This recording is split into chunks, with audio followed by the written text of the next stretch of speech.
은혜의 시간, 야곱 이야기 첫 번째 말씀, 약한 사람을 쓰시는 하나님. 창세기 25장 23절에서 26절 말씀입니다. 여호와께서 그에게 이르시되 두 국민이 내 태중에 있구나. 두 민족이 내 복중에서부터 나누이리라. 이 족속이 저 족속보다 강하겠고 큰 자가 어린 자를 섬기리라 하셨더라. 그 해산 기한이 찬즉 태에 쌍둥이가 있었는데 먼저 나온 자는 붉고 전신이 토롯 같아서 이름을 에서라 하였고 후에 나온 아우는 손으로 에서의 발꿈치를 잡았으므로 그 이름을 야곱이라 하였으며 리브가가 그들을 낳을 때 이삭이 60세였더라.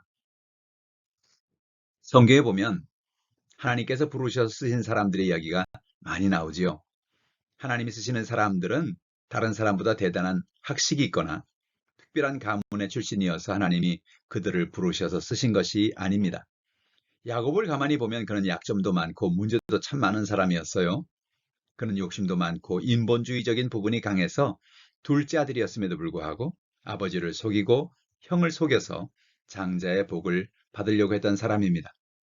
그러나 하나님은 그런 야곱을 버리지 않으시고 단점 많고 약한 그를 세워 쓰신 것을 볼 수가 있어요. 그는 약하지만 강하신 하나님이 그와 동행하심으로 그에게 승리의 삶을 주셨기 때문입니다. 오늘 본문이 우리에게 주는 교훈이 무엇일까요?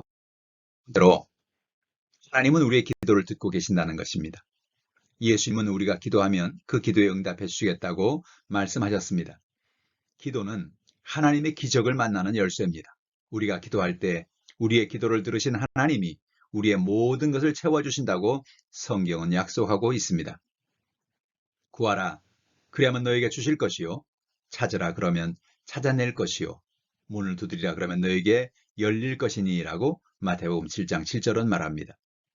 아브라함의 집은 자손이 귀한 집이었습니다. 아브라함도 100세에 이삭을 낳았지요.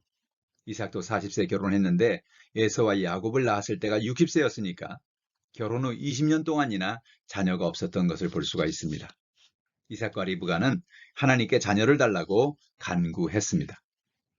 창세기 25장 21절에 보니까 이삭이 그의 아내가 임신하지 못하므로 그를 위하여 여호와께 간구하매 여호와께서 그의 간구를 들으셨으므로 그의 아내 리브가가 임신하였더니라고 말합니다. 이삭이 자신의 가정에 잉태의 복을 받을 수 있었던 것은 기도에 있었습니다. 그래서 우리도 기도해야 됩니다. 기도할 때 기적이 일어나기 때문입니다. 기도하면 임신하지 못하던 부부에게 임신의 복을 주시고 간구하는 기도의 제목에 응답을 주시기 때문에 그렇습니다. 기도할 때 하나님은 병든 사람을 고쳐주십니다. 오늘도 하나님은 우리의 기도를 듣고 계시고 기적을 베풀어 주십니다. 하나님께 간구해서 응답받는 삶을 살아가십시다. 하나님은 약한 사람을 쓰십니다. 우리는 강하지 않아도 괜찮습니다.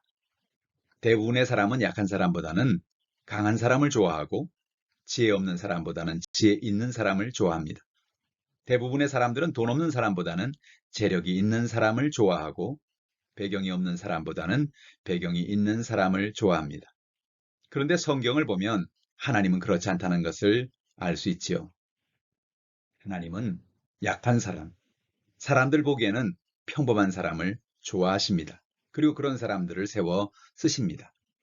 창세기 25장 23절에 보니까 여호와께서 그에게 이르시되 두 국민이 내 태중에 있구나. 두 민족이 내 복중에서부터 나누이리라. 이 족속이 저 족속보다 강하겠고 큰 자가 어린 자를 섬기려 하셨더라라고 말합니다. 이삭의 아들들은 쌍둥이였습니다. 에서가 먼저 태어나고 야곱이 태어났지요. 그런데 하나님은 에서를 쓰신 것이 아니라 동생인 야곱을 쓰신 것입니다. 하나님은 큰 자가 어린 자를 섬기겠다고 말씀해 주셨습니다. 하나님은 왜 그렇게 말씀하셨을까요? 그것이 하나님의 절대 주권입니다. 약한 자를 들어 강한 자를 부끄럽게 하시는 분이 하나님이십니다. 하나님은 다윗을 이스라엘의 왕으로 세울 때에도 형들이 아니라 막내를 왕으로 세우신 것을 볼 수가 있습니다. 사무엘상 16장 7절에 보니까 내가 보는 것은 사람과 같지 아니하니 사람은 외모를 보거니와 나 여호와는 중심을 보느니라 하시더라라고 말씀하셨어요. 하나님은 오늘도 우리의 중심을 보십니다. 야곱은 욕심도 많고 이기적인 사람이었지만 하나님 그의 중심을 보시고 그의 가능성을 보시고 그를 버리지 않은 것입니다. 예수님 마태복음 11장 29절에 나는 마음이 온유하고 겸손하니라고 말씀하셨어요. 예수님은 늘 하나님을 높이셨습니다. 늘 겸손하셨습니다. 우리도 이와 같이 하나님의 절대 주권을 인정하고 약한 사람을 들어 사용하신 하나님을 의지하고 살아갑시다. 우리가 꼭 강해야, 약점이 없어야 하나님 쓰신 거 아닙니다. 하나님은 오늘도 우리에 있는 모습 그대로를 받으시고 사용하신 것을 볼 수가 있습니다. 셋째로, 하나님의 예비하심을 믿읍시다. 본문에 보면 하나님은 이삭과 리브가에게 큰 자가 작은 자를 섬길 것이라고 말씀하셨지요. 그러나 야곱은 하나님의 예비하심을 알지 못했습니다. 야곱은 형을 속여 장자의 권리를 죽 한 그릇에 샀고 아버지를 속여 장자의 복을 받았습니다.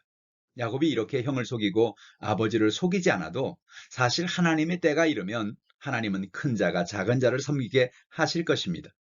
그러나 야곱은 하나님의 예비하심을 알지 못했고 그 시간을 기다리지 못했습니다.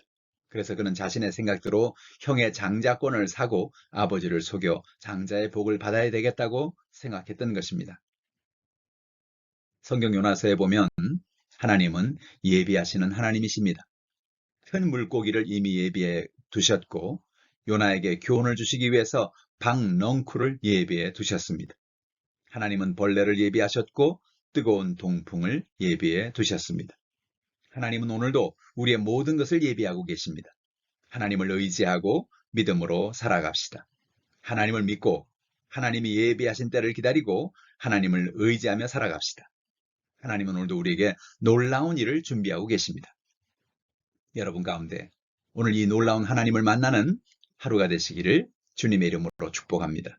오늘 우리가 읽은 이 말씀을 통해서 오늘 우리의 묵상 포인트를 살펴보기를 원합니다. 첫 번째로 오늘까지 내가 기도하면서 응답받은 것이 어떤 것이었는가 생각해 보십시다. 여러분 기도하면서 응답받은 거 있지 않습니까? 하나님께서는 우리의 기도를 들으시고 응답하십니다. 두 번째로 하나님이 내게 연약함에도 불구하고 나를 통해서 일하신 기억이 있습니까? 나는 연약하지만 나는 부족하지만 하나님이 나를 통해서 일하신 그 놀라운 은혜를 바라보고 믿음으로 살아가십시다. 세 번째로 뒤돌아볼 때 하나님 나를 위해서 예비했다는 생각을 한 적이 있습니까? 하나님께서 나를 위해서 이런 것을 준비해 놓으셨구나. 하나님 나를 위해서 이런 것을 예비해 놓으셨구나. 그런 마음을 가질 때가 있지 않습니까? 그렇습니다. 하나님은 오늘도 우리의 모든 것을 예비하고 계십니다. 그 예비하신 하나님을 바라보고 믿음으로 살아가십시다. 오늘도 승리하시는 하루가 되시기를 바랍니다. 할렐루야.